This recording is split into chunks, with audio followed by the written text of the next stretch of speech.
Une personne a été tuée et une dizaine d'autres a été blessée à Ghardaya, à quelques 600 km au sud d'Alger. C'était hier soir. La région est en effet depuis plusieurs semaines exposée à de graves violences entre populations arabes et berbères. Hind Abdenbi.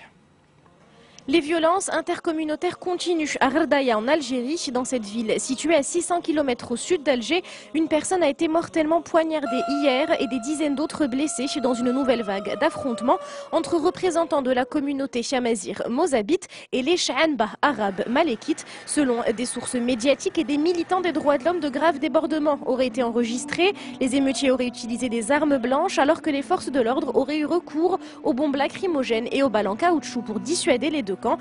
C'est en décembre dernier que la ville de Ghardaya a connu un regain de tensions communautaires. Des affrontements entre les jeunes des deux communautés avaient dégénéré en actes de vandalisme, de pillage ainsi qu'en destruction de biens privés.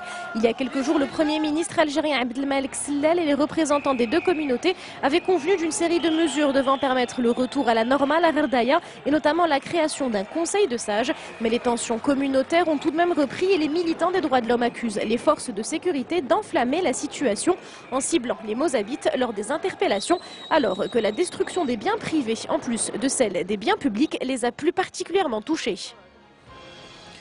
Elle est à la fois le symbole de la diversité et une source d'espoir pour toutes les femmes de son pays. L'actuelle maire